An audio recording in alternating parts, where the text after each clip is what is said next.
EA Interviews, episode 134. Inspiration, transformation, success stories, and the Imperfect Action Round. 7 days a week.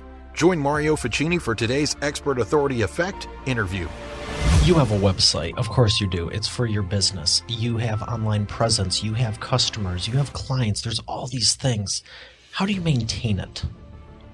What do you do with it? How do you know if you're setting the right one up? What if you want to create courses? What if you want to create trainings? I am beyond thrilled because what we're going to be sharing in this episode deals with exactly all of that. I have none other than the CEO of Wicked Cool Plugins, Ravi Jayagopal. If you've ever heard of Digital Access Pass and wanted to do membership sites, he's here, and he's going to be sharing along with the other dozens and dozens of plugins he's done. He's an author, he's a speaker, he's a trainer, he has a podcast, and he's going to be sharing all of this insight, and I'm beyond thrilled. So I'm going to just stop now, cue the sponsor. Winning with Google in 2020? Of course you want to. I'd advise Google search, advertising, and YouTube specialist, Rosh Sillers. Download the free Winning with Google in 2020 guide at eainterviews.com/Rosh Tips. Here he is, ladies and gentlemen, Mr. Ravi Jayagopal. Ravi, how are you doing today? Hey, Mario, how are you? Doing great. I'm excited to hear what you're going to share because I've known about you for a while, and it was cool to see your name on the list, and I just can't wait to hear what you have to say. Looking forward to it. How did you decide to get into everything in the world? I mean, there's the plugin side of the websites, there's the programming, there's the design, there's the layout, there's the marketing of it. There's so much that goes into websites and the internet. How did you get into the plugin side of it? Sure. So the first thing I want to clarify, I'm not exactly the CEO because titles don't mean much. It's my wife and I, and we have a team. So I'm more like the CEO, the chief everything else officer. I wear all the other hats that are discarded, and my wife takes care of the development and the support. And so I'm doing the operations and the marketing and this and podcast and coaching. But you're both the co-founders. Yes, we are. Yes. So, okay, excellent. Yeah. So the titles, we don't really give much credence to that because, for the purposes of tax filing, I'm like the secretary. So we just make up whatever we need to. There's no real org structure. We're small business, and we just make things up on the fly and just keep running. So, small business, it was more of, I know what you've built and it's impressive, and I'm excited for you to dive in with that. I just wanted everyone to know that, you didn't just start working here last week or something. You've been at it for a minute or two, and it's a great company you've built. Thank you. A lot of credit to my wife, Veena Prashant, who's the co-founder and co-developer of DAP. So the way things started out was many years ago, I started selling stuff online, digital products. I had a baby names website. This was back when I was living in India. And then I started realizing that I could sell stuff online. So I was selling books, real physical books. And then the cost of shipping from India to all over the world was so prohibitive that it just wasn't working out. And the cost of the book was like a fraction of the shipping costs. So, and luckily Amazon didn't have the book at the time. So I was selling a lot of copies. And then I said, I got to go digital. So I figured out, okay, I'm going to do a PDF, and then how do I sell it? And so it's just always been being in the trenches, in the weeds. When you're working on the stuff, you get a lot of different ideas. So just execution, right? So then we moved to the US, and we were both having full-time jobs, and I was doing all this stuff on the side, learning PHP and MySQL. So I started this PHP script. Again, I'm a developer and a hardcore geek at heart. And so I started creating stuff for myself. So I created a contact us form PHP. People in 2019 won't even know what a contact us form script is because you're using WordPress or some kind of a CMS, and all that stuff comes built in. But back then, late 90s, early 2000s, even if you needed a simple form, you had to contact a developer for it. You had to have somebody create the HTML form. Then when you hit submit, where does it go? Who gets emailed? All that stuff had to be configured using PHP. So I started creating one, and then somebody contacted me and say, hey, can you do that for me for my website? So I charged $30 for the very first time I sold that script to somebody. And guess what? It's a long story, but I'll filter it down. The person who bought the script from me was Ryan Dice. No kidding. So yeah, he was the first guy who said, hey, I want that baby names, the form that you have on that site. So I customized it. Then I sold him a script that he could sell to somebody. He white labeled it. And then I started selling my ebooks. So I wanted a way to, back then, PayPal, the way PayPal worked back then, you created a button, right, for whatever, $5. And while you were creating the button, there was a thing that said, where do they go after they have completed the purchase, right? The landing page URL. So you put the landing page URL. So they went to the button, they clicked on it, they went to PayPal, logged in, paid, and came back to the thank you page URL. That's where you would put the download link to your PDF or executable or whatever it is you were selling. But the problem is, if you went to the sales page and did a view source, right under the button, you could see the thank you page URL. So you could go right to it and download the PDF. So a lot of people were having There was no password protection or anything on there. Correct. So there was nothing to prevent only authorized buyers. So, and even if it was just simple password protection, somebody could pass it around, right? So there was all these problems that PDF creators were facing. So I was facing that myself. And so I said, okay, how do I figure something out? So I started playing with PHP and PayPal and created the world's first PayPal download protector, I called it. So I had this suite of PHP scripts, right? It was called Webmaster in a Box. And then Google slapped me because somebody put some junk stuff. I got hacked. So, and then I had to change it to my Webmaster in a Box. So basically I was selling ready-made PHP scripts that you could buy, and just like a plugin, right? It's the earlier versions of plugins. You buy the PHP script, you open it with Notepad, and you change the email. It says insert email here, you change it to your email. If you have a website, you change it to your domain, and then you upload it to your website, and boom, now it becomes your script. So that's what I was selling. And then came WordPress. I started playing with WordPress and did a whole bunch of stuff with it. I created a contact us form plugin. That's the first thought I had, right? Because I wanted to see how to not create it in PHP. So I created that. And then soon again, I started creating, I had a membership site at the time. So I was using my own scripts. And then one of the problems I had was a lot of people were asking how to schedule content. Nobody was able to do it, right? So what people would do is, all these big gurus, I saw it over and over again, they would launch a membership, right? So traffic marketing, whatever, Facebook marketing course, right? They would launch it in 2019. The next year, when they relaunched it, the same course for 2020, they had created all this content and this community and all this stuff, but somebody who went in 2020 could get everything on day one, which means people would not stay for a year.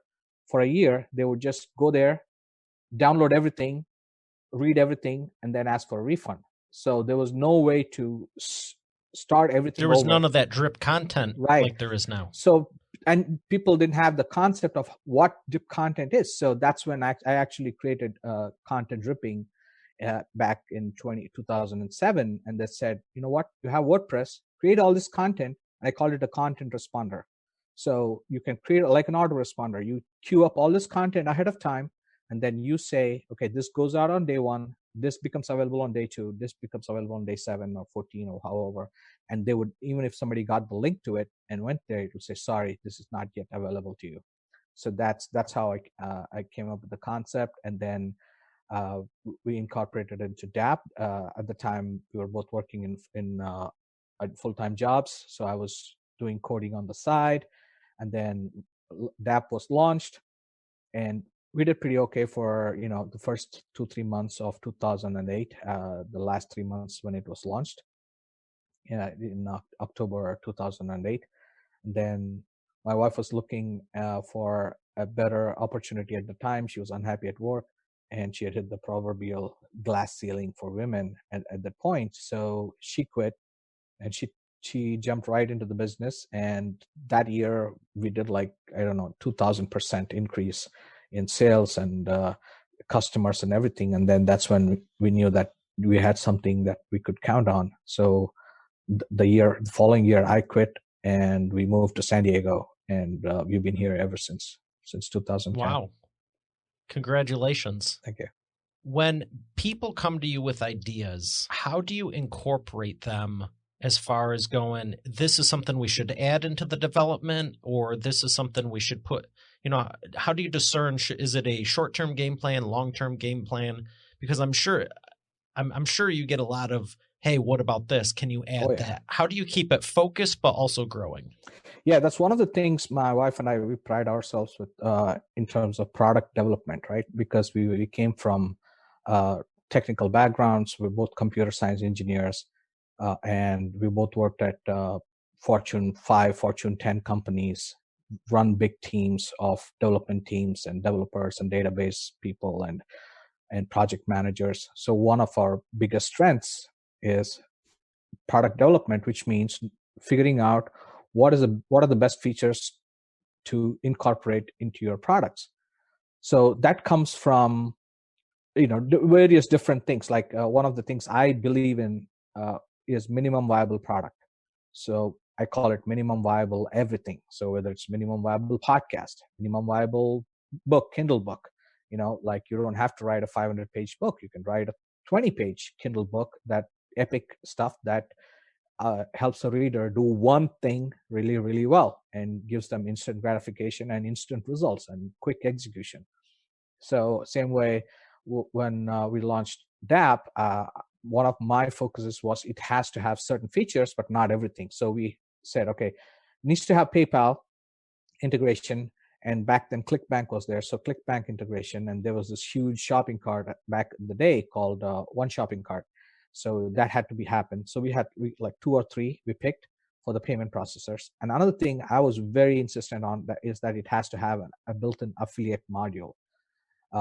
Because when everybody who joins your membership site, if imagine sending them a welcome email saying, hey, John, thank you for joining my course. Here's your affiliate link, personalized affiliate link. Feel free to use this to promote, and we'll give you 33% commissions. And they can start earning commissions even before their first payment has hit, if it's a trial, right? So 2 weeks, they can start promoting it, and they can make back the money, and then membership is free. So always figuring out what you have to have the full picture in your mind for product development. You have to have what's critical now, which are the big bug fixes, right? Bug fixes always take highest priority because you don't want something breaking, right? Ability to scale. The basic features are always the highest priority, right? P1. So then comes stuff that can help bring in more stuff that your existing users are asking for, right? So if people are saying, I'm able to do this, but to do this, it takes me like 7 steps, right? So can you make it easier for me? So how can you do it in 3 or 4? Right. And then how can you, and then maybe they don't even know that you probably don't even need to do that because you can do this other thing, or we can implement this other thing, which will eliminate the need for this. So that's where, they rely on us to know the whole product and the whole big picture, so that we can tell them, hey, by the way, did you know that you can do this and not that? And you don't need to do that because that's irrelevant now in today's world, or whatever it is, right? Based on things, situation, and technology. So that comes like the second priority, what your existing customers want, how it can make them use your software better, how it can make it faster, UI, UX, all that stuff. And then comes what can you do to bring in new customers? So if there's a new payment platform like Stripe, right? So Stripe comes up a few years ago. I can't remember when.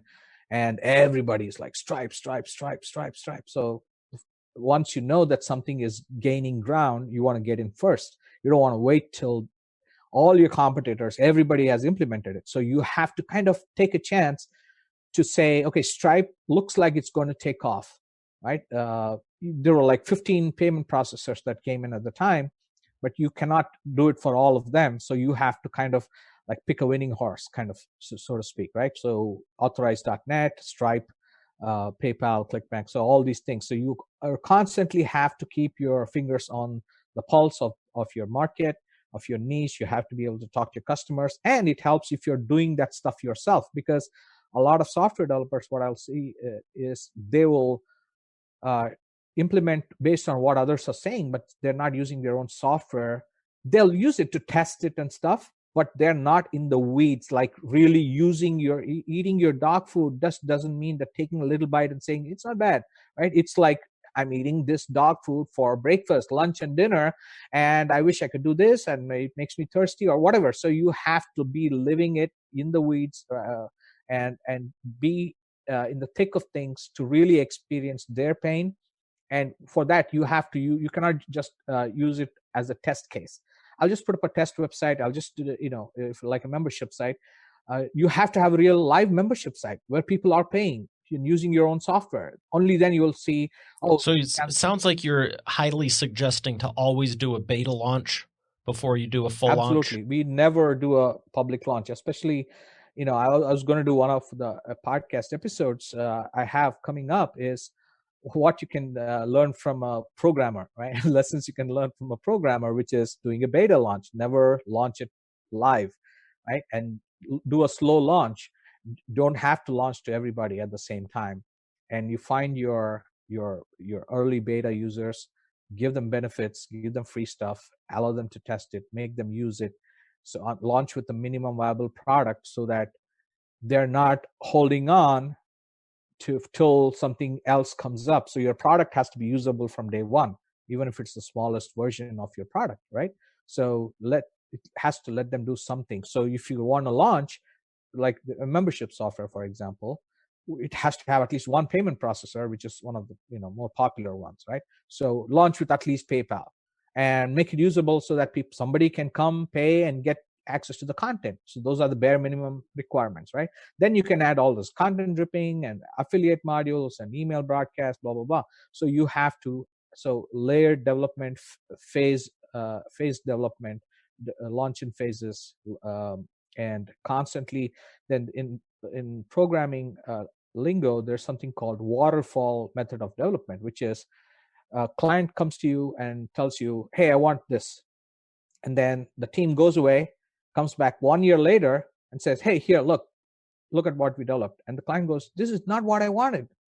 1 year, 2 years, I've seen teams get burned, thousands of billable man hours, person hours, and they get burned because they did not take ongoing feedback from the end user. So it's not just about, from all the stakeholders, whether it is your owners, the end users, the managers, the developers, the actual clients who are using it, the test users.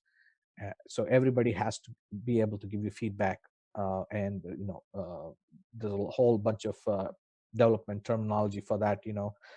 So they call sprints and rapid development, and there's a whole bunch of stuff. So you have to keep all that in mind, and you have to develop in bits and pieces.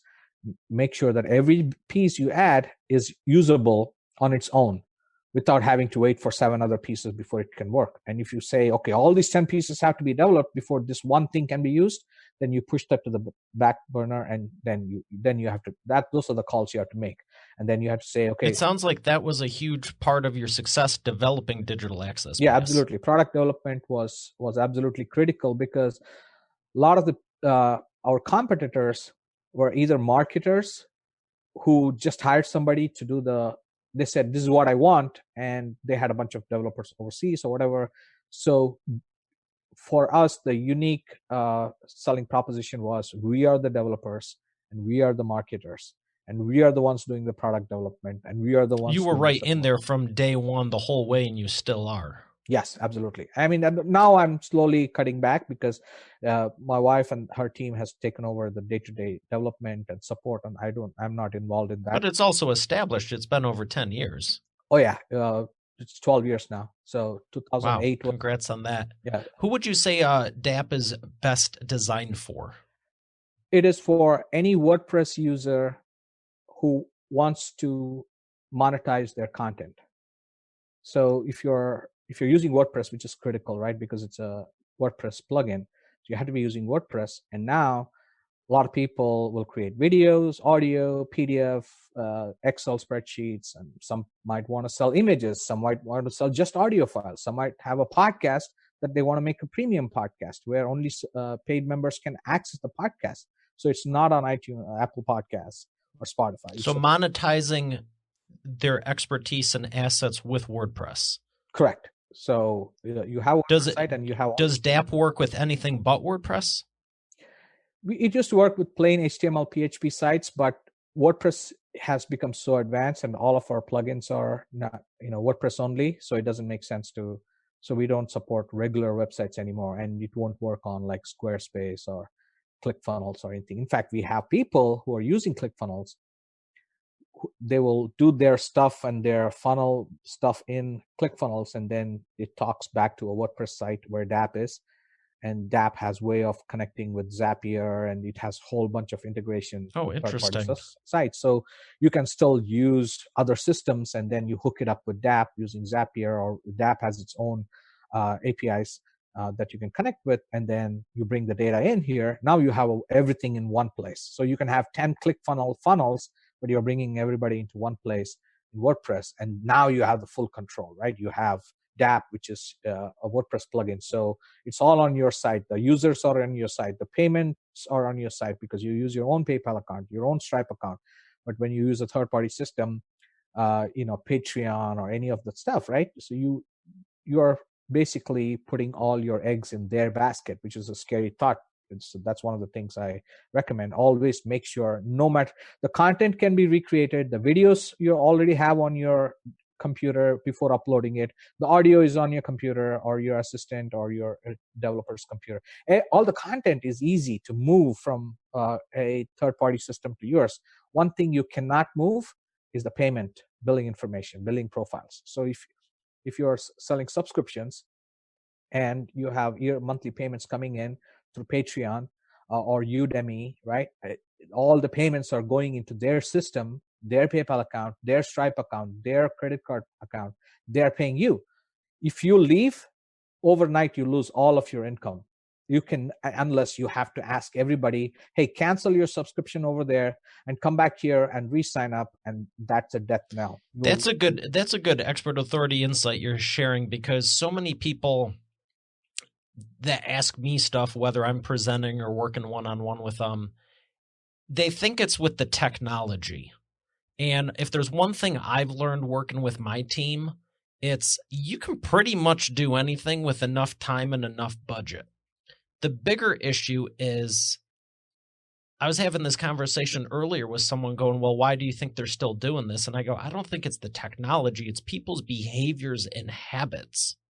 I mean, when you said ask everyone to cancel their subscription, move over to the new thing and re-sign it up, I mean, that's all the momentum and inertia you need initially to even get them to invest or do, that's the whole sales cycle and marketing in a nutshell. You need to break down those walls to get them to make the decision. Now you're just like, hey, go do that again. And you'll lose 90%. I promise you, 90% of them will might say, oh, like there'll be 30% who will be like, oh, I didn't know I had that. Let me just go ahead and cancel.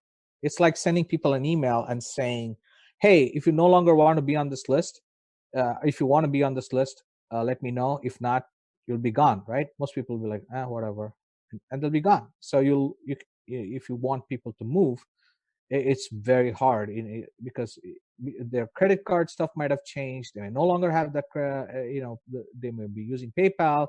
There may not be enough money in their PayPal. So you have to take advantage of, I'm not saying that, you're getting all your money because people are too lazy to cancel. That's not the case. Sometimes, we want certain stuff, and when you're rudely awakened and said, hey, get up and move, that's when you're basically making people think, do I really need this? If you signed up for the thing 2 years ago because it was on sale or something, one of my good friends over on the West Coast with you, I've asked her before, and I remember there was, I help a lot of people, look for profit centers in their business, acquiring more clients and stuff. And we were just having a casual conversation, and I could tell something was up, and I was like, what's going on? And it came down to just like billing and subscriptions and stuff. I go, let me take a look at your stuff. Same thing I do with companies.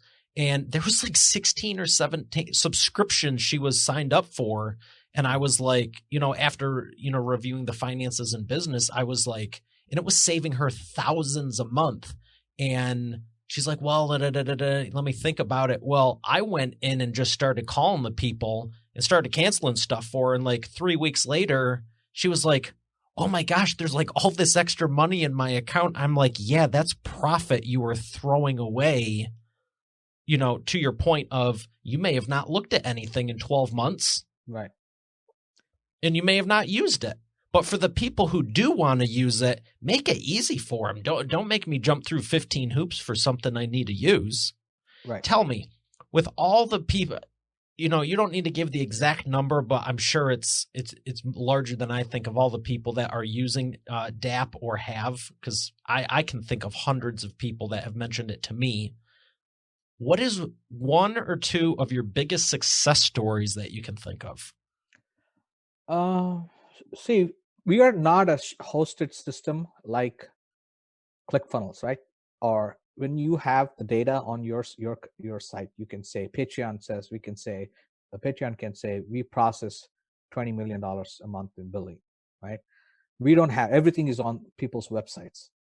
And just like a man's salary or a woman's age or a podcaster's downloads, people don't share that stuff, right? So it's very hard to guess. We have had some people tell us, I can't disclose who, but they have over 500,000 paying subscribers, and probably not all of them paying at the same time. Some might have canceled, some might have been one. But still, 500,000, yeah. anything is so decent. And DAP is infinitely scalable because your only bottleneck is your server.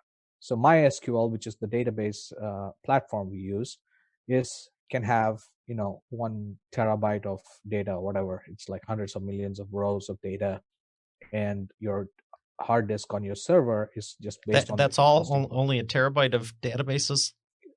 Just in the rows, right? In number of rows of information. So it's like Facebook is 2 billion. So you can have, it's 2 billion users of data worth of data is stored in the database. That's what I'm talking about. So MySQL can have the same thing. PHP is super fast, right? WordPress is pretty fast when you configure it and use it carefully without, bogging it down with too many different plugins, when you use caching and use all the right things. So when you have it on your own server, there are no limits. You can have unlimited users, unlimited payments, everything. The bottleneck is your server. So it's like if you have a 2-bedroom house, you cannot throw a party for 100 people in it, right? So you just need to get a bigger room if you need more people. So that's all. The bottleneck is your house or your web host. So just upgrade to the next one, VPS, and get more memory, and that's it. So maybe switch the spinners to some SSDs or NVMe drives. Yeah, absolutely. And then higher level of memory, and there's and for anyone who doesn't know what that is, the spinners I refer to are the old-fashioned hard drives that literally spin. Solid state drives I recommend for everyone. And what I put in my new design for the live stream machine here for the show are NVMe that are about 10 times faster than solid state for the bottleneck. It's just all faster. Use NVMe. It's awesome. It's like 1.5 to 2.5 gig throughput on it. It's awesome for doing 4K video like this. Right. So yeah, it's just improve the server configuration, and you have an unlimited size membership site, any number of users. So we have a lot of people. So the average membership site owner is going to have probably a couple of thousand users. I'm just guessing, right? We don't have the data, and we don't have access to their website. It's all on their website. So that's the cool part about it too. On a hosted platform, people can run analytics on your stuff, how many users you have, because you're hosting everything on their site. But when everything's on your site, even the website developers or the plugin developers don't have no insight. There's no callback. Just in 500,000 paying customers. That's a few $1 million a year, all the way down to probably 100, 200 users, and they never launched it or they couldn't find success, because launching a membership site doesn't guarantee you success, right? You still have to know how to promote it, market it, and how to build an audience. So all of those other things is what I'm focusing on right now, because we've got the plugin part covered. My wife, she keeps developing. She developed a smartpaycart.com, which is like a shopping cart, the best shopping cart for WordPress. We keep coming up with features for users as well as people who you can bring in with new features and additions. So now that that part is covered, the next part is coaching and community, and that's the part like I have going on with my Digital Creators Academy. So you have one-on-one coaching and group coaching and helping people execute. That's the hardest part for a lot of people, because obviously the technical part is hard too, but we have help for that. We have people who can take care of that. And there's a lot of WordPress developers and webmasters you can hire, and that'll help you with designing your page. Use like the Thrive Architect, drag and drop theme, blah blah blah. So you got that part covered. Next Do part. you think there's more people now that aren't necessarily even developers, but the developers have made it so easy and there's so much free training out there? I remember when I first started web design in '99 and doing things, and it was just like you'd be hard pressed to find an article on how to render a JPEG image at the top logo of a page. And now it's like, oh, you want to build a castle? Here's the step-by-step for free on YouTube. Order the plane and put together the parts online, right? So you can literally order a plane on eBay or something. I'm sure there's a small plane you can order. So yeah, I always talk about this in my podcast and when I'm talking to people. Back in the day, technology was the challenge. And, I remember trying to create a video, and it was so hard, right? There was no software. There was no YouTube. So I started off with Camtasia Studio in the early 2000s. I still use it to today. That's one of my favorite tools. So you had to capture it. Again, remember, there's no smartphones. There's no camera. So you have to have this bulky SL. There was no YouTube, and data limits weren't 500 to a gig bandwidth. It was what, 28K, and maybe if you had a 1 or 2 meg connection, you were rocking. Yeah, absolutely. Right, dial up, and so going through all that. Technology was a problem. Connecting, creating, like I had this huge camcorder. Most people probably won't have heard of that word. So camcorder, it's VHS tapes, or 8mm tapes, and then now the next challenge is how the heck do you get it from there to your computer? So now you have to go and buy cables, and you go to the store. There's like 17 cables, and you got to bring your camcorder, because you cannot. There's no quick way to figure out what the cable is. So now the guy is helping you plug in things. Oh, that's a FireWire IEEE cable. You're like, what? So you connect that. And you're bringing me back to college. Yeah. And then now the other end, you take that home and you're like all excited. And the other end, there's nothing to plug into your computer. There's nothing on your computer that looks anything like this. So now you got to find a jack to, so it's like endlessly. Don't forget the editing. You're not talking Photoshop. You're talking video editing. Now you have to learn Camtasia and photo. There's a whole bunch of photo or video software that was available, and then it was not available for the Mac. It was an executable, and if you downloaded from the wrong website, now you have a computer full of viruses because it's an executable file, and it deleted a whole bunch of your stuff. And so it's like, so back in the day, technology was the challenge, but if you could somehow overcome all of those challenges, you could get some attention, because attention was in abundance, right? There's no YouTube, no Instagram, no blog, anything, no social media. So if you are able to get the word out there, and if you could sign a few joint venture partners, you could get the word out there and build a list. They'll buy it from you just because they're impressed you were able to figure it out to that point. Yeah, you just show a couple of things on your screen. They're like, wow, look at this guy. He is showing stuff. His head is in the corner of the screen. My goodness, this is like pretty slick. And if you say, I'll show you how to do all of this stuff, I'll set it up, then they're like, I'm in. And now it's like you fire up the camera, you're live on Facebook, YouTube, Instagram, everything, all the channels you can be live on.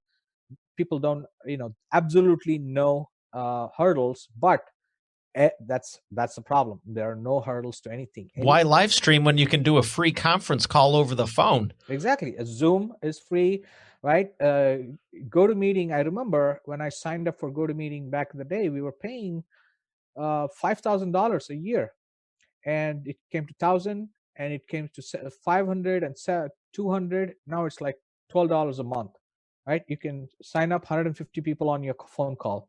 Back then, you had to do teleseminar.com, all this audio thing. People had to call in from a phone. They had to go to a place. There's no cell phones, so they had to go to a place where they had a landline.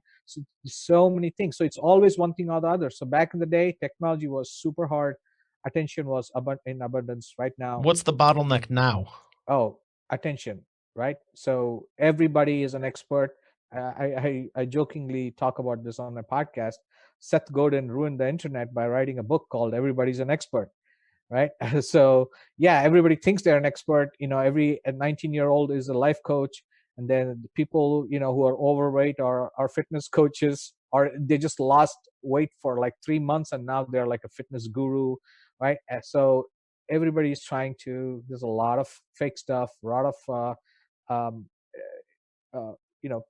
fraudulent stuff going on, a lot of misleading stuff. Everybody is a podcast. Everybody who has a podcast is now a podcast guru, and I keep running into these people doing all this weird stuff, and I say, hey, why are you doing this? You don't need to do this. And they're like, oh, I'm following this guy who's like a big name, and he told me you have to do this. So you have a lot of bad information because everybody's an expert, and finding the right people to follow and knowing what to do. Because what happens is, I talked about this in my course, 1001 True Fans, which is based on Kevin Kelly's 1000 True Fans concept, is if you go to somebody who's famous for having a podcast and tell them, how do I build an audience? They're going to tell you, start a podcast, which is the worst thing to do if you have never built an audience, you don't have anybody, and you're going to say, I'm going to build a podcast so that I can build an audience. And so then I can convert some of them and to my product, and then I can sell stuff. It's like saying, I need food tomorrow on the table. My family is starving. What do I do? And the guru says, go plant a tree in the backyard, right? It makes no sense. Yeah, 2 years from now, the tree will grow and bear fruit, blah, blah, blah. But if you want food to put food on the table today or tomorrow or next week, you got to go get a job. And not even go look for freelancing gigs, because even that takes time, because you need to have a website, you need to have some credibility and show people. So there are different stages of building an audience that you build for now, for that you need today to make some money, and then for 3 months from now, and 1 year from now, and 5 years from now. So podcast is a long-term play, because guess what? The first thing you do after you launch a podcast, you're looking for people to listen to it. Now you got to go find people to listen to it. So why go like that to touch your nose when you can do this, right? So if you want people to buy your course, then don't launch a podcast, and then you get lost in the rabbit hole of what mic to use, what gear, what should I use, the mixer, should I use this, what hosting company, and then 6-8 months later you're not launching a podcast and you haven't sold a damn thing, right? So there's different phases of there's different way to approach everything, whether it's website development. I see people creating a website and they'll say, my website is very slow, your DApp is causing problems, and you log in and they'll have like 150 plugins installed, right? Worthless plugins that is completely draining their site. So figuring out minimum viable website, minimum viable product, minimum viable podcast, minimum viable YouTube channel. So do enough to get it off the ground, it sounds like. One of the things I love about courses, and when I'm helping my clients publish their books and create their own stuff, I really truly believe people that have the courses, there's a difference in the type of person, because I agree 100%. I mean, one of the reasons I created the Expert Authority Effect is to help the true experts and authorities, because there's so many of them out there that really do know what they are talking about. They do have the expertise. They are verified, they are qualified. One of the things I look for is like, do you have an actual product or service that helps people? And do you have success stories? Like, can you prove it basically? There's a lot of people who can, and they fall short on the tech and the marketing. Conversely, the people who know what to do with the button pushing and the computers and the tech, and I mean, they're great. But there's so many, like you're saying, when you made that comment, and just for the record, Ravi made it over here. It wasn't me when you were saying the person who lost weight for 2 or 3 months and now they're a fitness guru. Like, good for them for doing it. Right. But I get the point in the analogy. Like, you know, you're just learning. Everyone's congratulating me on my show, and I'm like, I'm still new at this. It hasn't even been a full year. I'm still learning, you know, and I look for people with courses, truthfully, because I've put together my own. I've published many books. I help people do it. And it is not an easy point click and you're done. And I'm not saying programming is either any of the other stuff, but there's a difference. When you can take your information and distill it down, I really believe, here's the real reason. You can tell anyone one-on-one, I'm the expert, look at me, I can help you. And you can be very persuasive and influential. When it's one-on-one, the internet doesn't know. Right. Now, that is a very bad thing if you're trying to grow your company, because the internet, everything happens on, and the internet doesn't know. The safety net is you can be doing whatever you want, whether it's moral, ethical, or legal, and the internet doesn't know. The second you go, you know what, I'm going to put my name on this. I'm going to do it consistently. I'm going to go public. I'm going to make it very visible and easy to find me. Here's a lot of stuff that you can be dissecting when I'm not even around, like the books, the courses, the trainings. Right. It's powerful because you can help. If you really have the heart to help people, you can truly help so many people. But you're also kind of on this glass house where anyone can tear you apart at any given time, and you can wake up to emails. As long as you're doing it right, it doesn't happen. But I think part of it is the fear of they know they're doing something and they don't want to wake up to everyone calling them out on it, basically. Yeah, but I mean, putting yourself out there is really hard for a lot of people. See, I'd been selling online since '97, right? And I've been listening to podcasts from 2005. You know, Leo Laporte, the tech guy. So one of the earliest shows I was listening to, I used to download it, rip the MP3, download it, put it on my stupid MP3 player back then, and then listen to it on the subway ride in New York City. So I've been listening to audio and podcasts for a very long time. But when I finally decided to start a podcast, it took me almost like 6 months to commit to it, because I was worried about my accent. Will people understand what I'm saying? You know, so many different constraints we put in our head, right? Same way. Yeah, like you're saying, it's not an overnight thing. It's a absolutely, I think it's a great thing. I'm excited I did, but it wasn't like day 2. It's like, here's 1 million subscribers or downloaders, or what are they called? Subscribers? Yeah, downloads. Yeah. Subscribers, downloads. Yeah. So yeah, it's never one big aha moment that you wake up and you come across this, because everything you can think of has already been done by somebody. You know, it's very rare unless you're like planning a thing to the Mars. Even people have already put machines on Mars already. So even that, look at that. Unless you're going to the moon or Mars, been there, done that, got the T-shirt. Yeah, everybody, unless you're the first person to go to Pluto or something, just almost very little thing. And there are no unique ideas anymore. It's all in the execution.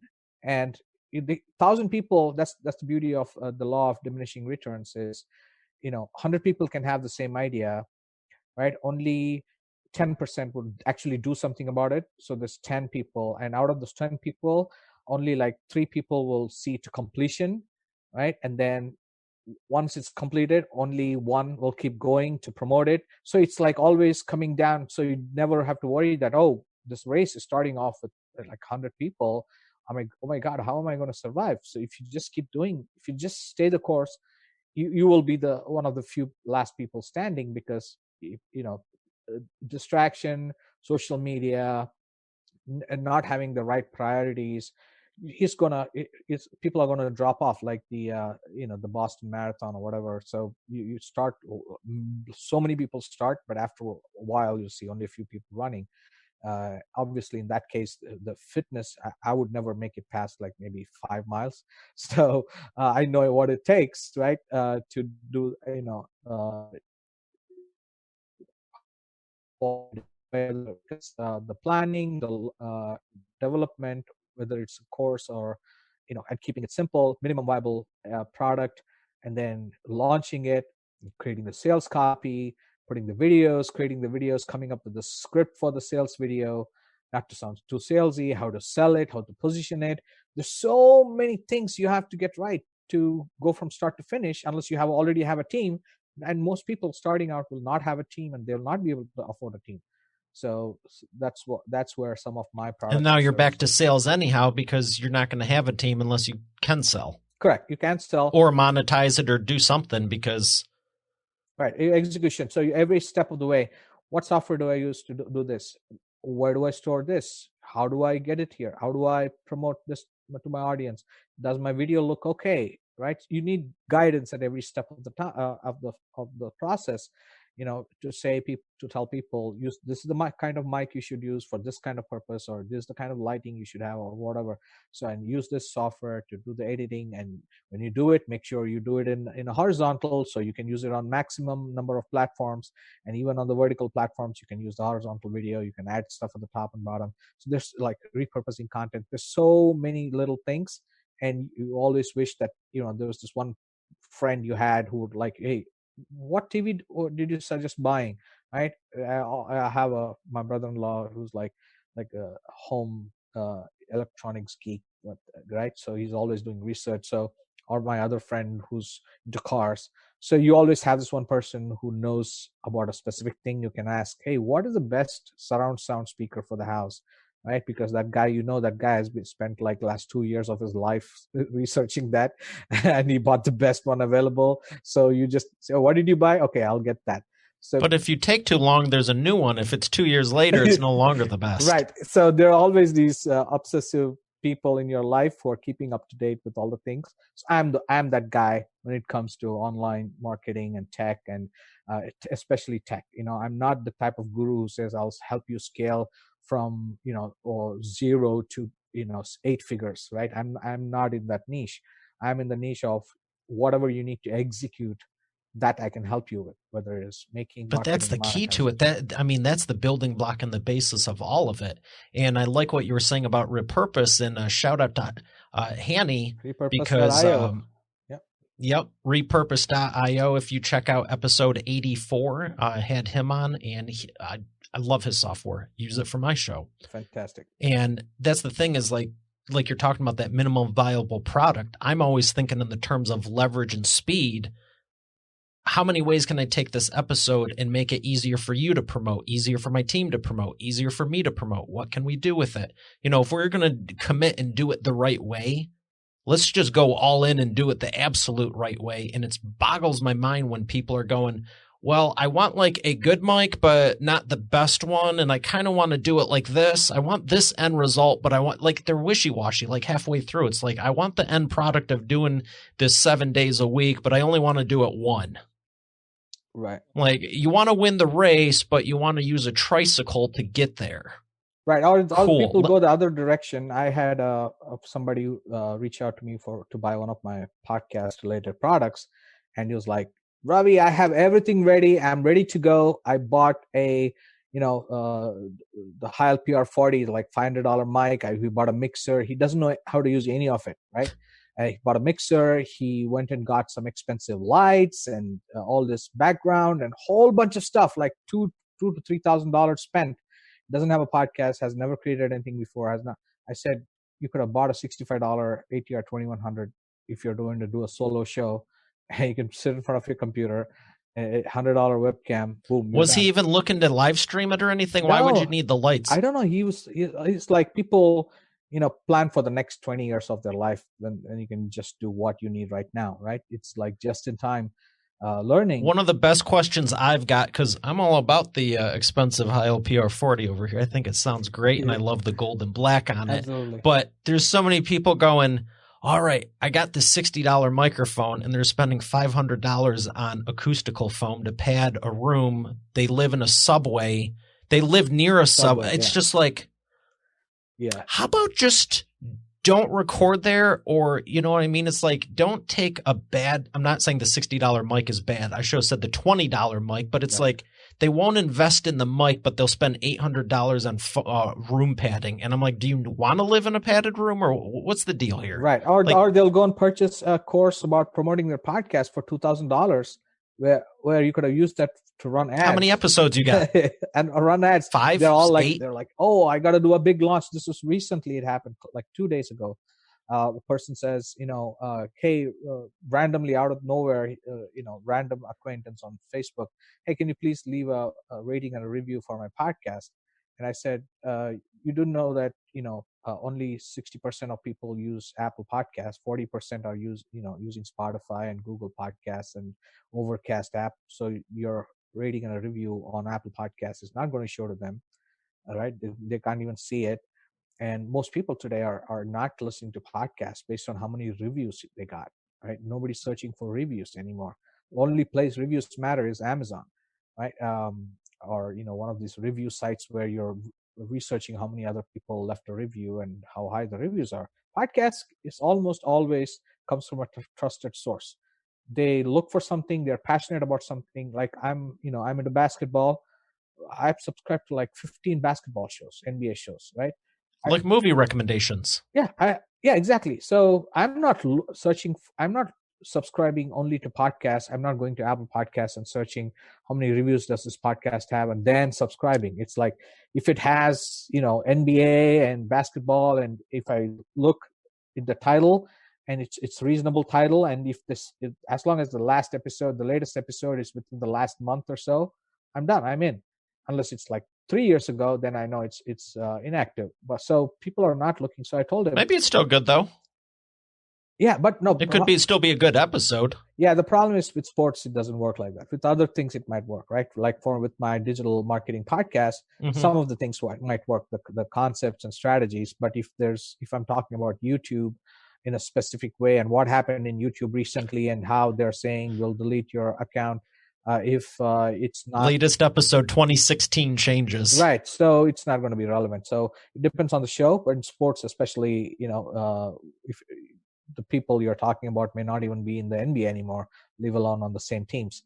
So yeah, so I told this person, don't focus on ratings and reviews. It's not going to help you. Focus on getting people to subscribe to your show, right? Because podcast subscriptions is what affects your rankings on Apple Podcast search, nowhere else. So if you go and search for membership sites, right? And if I have a membership site about podcasts about membership sites, it doesn't matter how many reviews I have.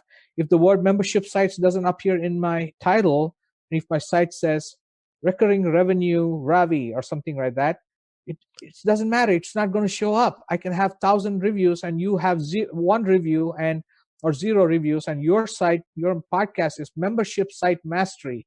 You're going to show up first. Just simple search engine optimization techniques. So I told him, don't waste your time on this one. There are various other ways to encourage people to subscribe, tell people about what you're talking about. You're not like, hey, subscribe to my podcast, you're not going to go on the street and hand out flyers saying subscribe to my podcast.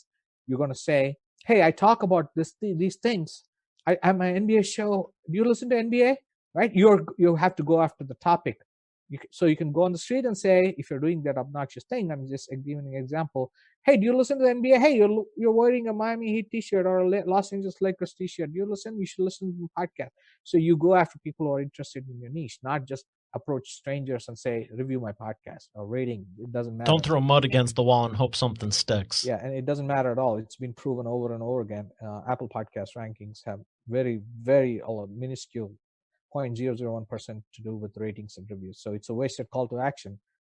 And he said, no, a guru I'm following says that's the most important thing. I said, okay, good luck. So, well, you've been sharing a lot of great insights, and I appreciate it. I got one more question before we thank our sponsor and go to the imperfect action round, and I call this the wheel of whatever. Whoosh. I actually do have a wheel. It's in the process of getting painted, so we're going to pretend that got spun right there. And also, if anyone has any ideas on how I can make it click, I really do want it to click so the mic picks it up. I mean, I have no problem doing sound effects each time, but if you have an idea on how to make the wheel click, I was thinking like twist ties or something, or I don't know.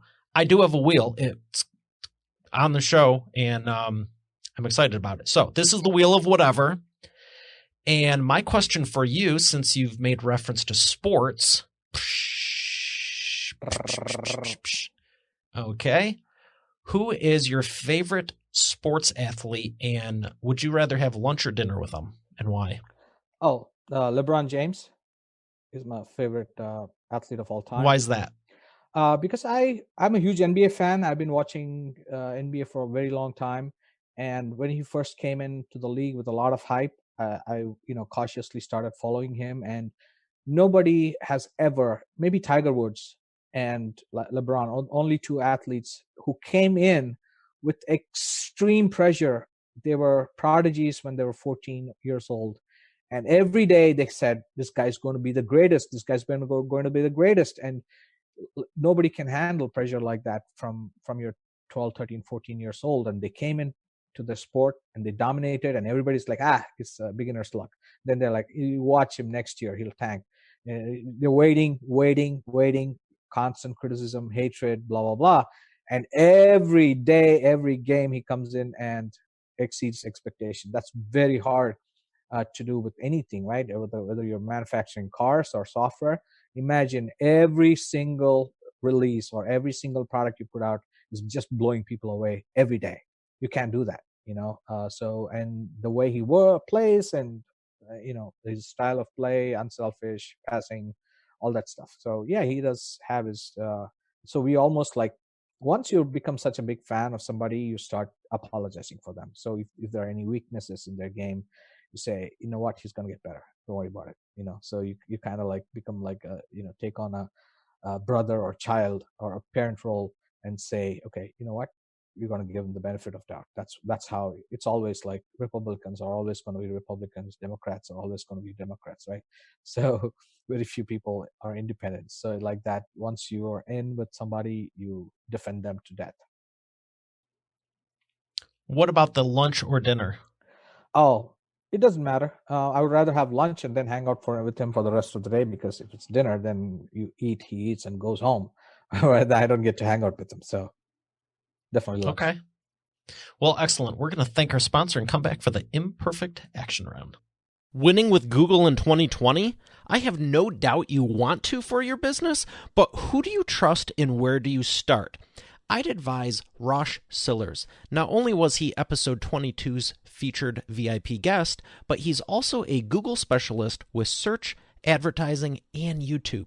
And I had him put together this free Winning with Google in 2020 guide for you to get started with right now. Go to eainterviews.com/Rosh Tips to get your free download now. Once again, that's eainterviews.com/Rosh Tips. All right, we are back with the imperfect action round. Ravi, are you ready to take imperfect action? Sure. For a second, I was like, "Oh, you're back with the imperfect guest." I thought you were going to say. I was like, "Yes, I'm very." No, it's the what we've been talking about, taking that imperfect action. This is, I got three-ish questions for you. 3 questions as part of this round, and then there's a couple more. But 60-second answers, real quick. Oh, And they're specific because when I designed the show, I wanted to get the most benefit for the listeners. And these are things that they can apply today. And one of the things I have with all my coaching clients is you have to take daily, fast, imperfect action. So when I was coming up with the show flow, I was like, racking my brain, what should I call it? Same thing with the wheel or whatever. Couldn't think of a name. I was like, whatever. I go, oh my gosh, WW. Awesome. Sold. Or wheel, WOW. Wow. Yeah. So imperfect action round. These are things that people can implement right now. What is, in your experience, the fastest path to the cash? To making money like online or like, you mean like that? in business. In business, I'm not going to pigeonhole it. Make more offers. I call it mommy, MOMMY. More offers means more money for you. So you got to make more offers, not simply consume, create more, create less, promote more, make more, put together offers, because it's not just the product that sells, it's the entire offer, which means what is it, what is the benefits, what are the things coming with it, the bonuses, the coaching. So it's always the offers that's the most important thing, and most people spend the least amount of time on creating the offer. That is awesome, and I love the acronym. I'm going to for sure make sure that's on the show notes on eainterviews.com. That is, and I'm going to tell the show team right now and be very deliberate about it. Jules, that is an expert authority insight, and that will have its own timestamp and bullet point now. That is awesome. Make more offers means more money for you. Mommy, yeah. Love that. That is a true expert authority insight. Okay, that is so awesome. What was the second question? So the flip side of that prospects. is you shouldn't just keep making offers all the time. So that goes without saying. You don't. They got to be structured the right way, but a lot of people don't make enough of them. Second one, prospects. What is the biggest problem you see your prospects making, and the fastest way they can fix it? Priorities. So whether it's priorities in terms of using their time or their attention, or whether how they go about building their audience, and following the wrong advice, trying to plant a tree in the backyard when you need food tomorrow, versus if you need food 5 years from now, you have to plant your garden. That's what these end of days people, I forget what they call them. There's a group, right? They're survivalists, right? So so you have to have that mentality too. I need to be green, I need to grow my own garden, fruits, something happens, that's fine. That's for 20 years from now or 5 years from now. But you have to know what's going to happen tomorrow. How do I make money tomorrow versus next week versus next month? You have to have a plan. And a lot of people get all of those things mixed up, and they're focusing on the wrong platforms just because some guru told them, hey, podcasting is the hottest thing right now, and they don't realize podcasting is a long-term play. Or they go and say, I'll start a YouTube channel and I'm going to make money with sponsors. That you could spend the next 2 years creating videos, and you'll probably make $2,000 a year, or $100 a month. That's pocket change. It's fine. So you have to know what level, where to put your content, why you should put it, what level to make it, turn it into offers, put it in your membership site, build an audience. So that's what. So the right strategy at the right time. Correct. I call it just in time. It's called just in time learning. So you only learn what you need to do the thing that's in front of you right now. But at the same time, it's like a financial advisor. I help people figure out, you want money for, the short term, and you want retirement income, and you want money for your kids' college fund. So you have to have short term, mid-term, long term, high risk, low risk, medium risk. So you have to have a balanced portfolio, whether it's your money or your strategy. All right. Third question. What is, in your experience, the best way to maximize customer lifetime value? So you have to keep the main thing. So it's a basketball term. One of the coaches used it a long time ago. So you always have to know, if LeBron James he has playing great basketball, that's fine. But if he's making millions of dollars in sponsorships, or all these athletes on sponsorships and TV shows and TV deals and this and that and making movies, all of that is great, but all of that comes from keeping your main thing. The main thing, he still has to perform at a very high level in basketball. If he drops the basketball aspect, everything else goes away. Nobody's paying millions of dollars to somebody who's not good on stage, right? So that's what you have to focus. What is your main thing? And focus on your strengths and what is the best value you can provide to your audience. So if you keep providing that, so whether it's coaching, it usually has to be a combination of things, right? You can't just keep churning out courses and courses and courses and throwing all these digital assets online when people are struggling how to use it. Why should I use it? When should I use it? You can't overwhelm people with content. So you need a little bit of content and coaching and community, at least depending on your niche. And if you're trying to be a digital entrepreneur, then you have to be able to provide some level of all three things. Keep that main thing the main thing. Keep providing value. Keep helping them. Stay engaged in your community. Stay in the weeds. Don't try to think you're above everything else. Eat your own dog food, so you always know what's going on, and participate in groups, forums, and communities, so you can keep your finger on the pulse of the community. Now you're bringing all that in and constantly creating stuff that your people need, your community needs. So take care of your existing customers. Don't always go for the shiny object or the new audience. If you take care of your existing customers and give them a good affiliate marketing deal, then they'll promote you. They'll be your biggest marketers, and then that's how hopefully you heard about Digital Access Pass through so many different people, not because we are paying them. They didn't say, hey, go check out blah blah blah.com/DAP, right? They told you the name of the product because they're not doing it just for the money, because we have been putting out, we care so much about you our made products. that good product from the get-go, and that was part of just your culture. So right, it's not, and there's a lot of people, it's not perfect, but we had our ups and downs and bugs, but you always had the end user in mind. Right. from day one. You weren't just farming it out to someone going, here's an idea I think will work. You were in there on the ground floor like you were talking about. Right. So it's always. Let me ask you about books. What are a couple of books that have made a big difference? What are some books that have made the biggest difference in your business? It's not one or two. Seth Godin. I love Seth Godin's stuff. So all his books, Purple Cow, and All Marketers Are Liars, stuff like that.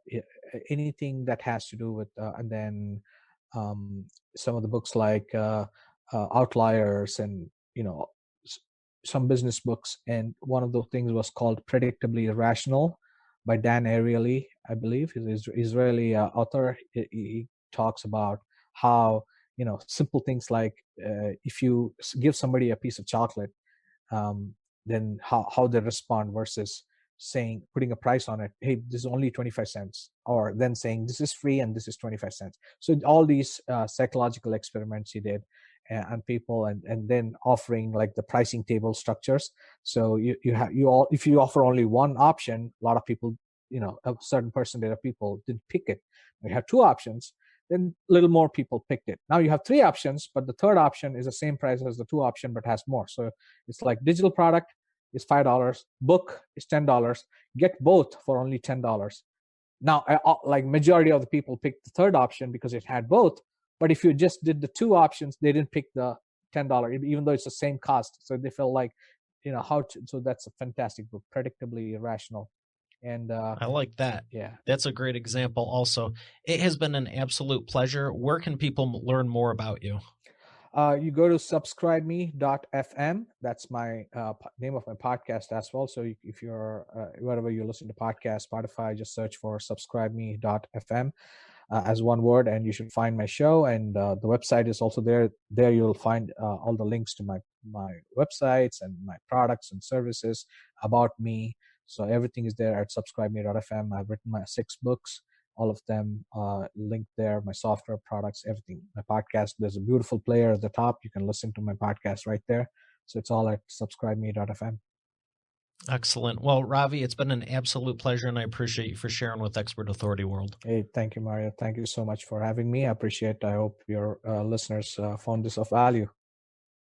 I know they got value out of it, and I'm going to make sure that it's reflected in the show notes. All right, Expert Authority World, we got another great episode here today. I will see you on tomorrow's. Have a great day, and God bless. There's money in the metrics. Do you know yours? Pipedrive is the simplest and easiest CRM to close more deals, deepen your relationships, and increase your business profits. Get your free trial today at eainterviews.com/pipedrive. Hey, thanks for listening to today's episode. I hope you got a lot out of it. I know I sure did. If you haven't done so already, I invite you to subscribe to the show. And also be sure to check out eainterviews.com for complete show notes, the full interview video experience, links to the resources we mentioned, and more. Have a blessed day, and I'll see you tomorrow.